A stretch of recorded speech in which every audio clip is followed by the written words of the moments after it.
یره زیارت ته او قبر ته زنانا تللی شي که نه؟ نو 15 شرایط دي چې دا شرطونه موجود وي بیا زنانه خیر د قبر ته تللی شي. او که دې شرطونو کې یو شرط کم شول نو زنانه دپاره دا بیا جایز نه ده چې بیا قبرونو ته لاړ شي. اولینی شرط زنانه به ډول او سنګار بالکل لګي ساده لحاظ سره قبر ته سړی تللی زنانه بیا تللی شي چې بالکل ساده په پردې کې لاړه شي. او یو قبر د څه دپاره وسي؟ رسول الله فرمایي فإنها تذکر الاخره، دا قبرونه سړي ته آخرت را یادوي. انسان دا زړه آخرت طرف ته واوړي نو دغه مقصد ده پکې. دویم دا ده چې د خاص قبر دپاره به نه وي یاره پلان کې ځای کې یو قبر ده پیر بابا ته ولاړ شو کاکا صاحب ته ولاړ شو، خاص قبر به نه وي. او دریم دا ده ژړاګانې او انګولاګانې دا به نه وي.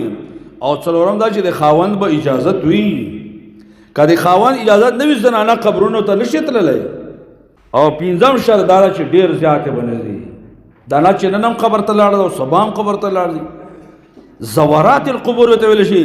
امام ترمذي وغیره روایت ده رسول الله فرمایي لعن الله زوارات القبور، الله لعنت د پاغه زنانه وبنه چې هغه ډېر زیات قبرونو ته ځي او زیارتونه. که چېرته داسې یو ځای لاړ شي قبر وویني او د هغې نه سړی آخرت دا بیا خیر ده. په دې 15 شرایطو نه علاوه زنانه قبرونو ته نارینه به هم دې دپاره ځي چې یاره دعا وکړي او بل الله چې آخرت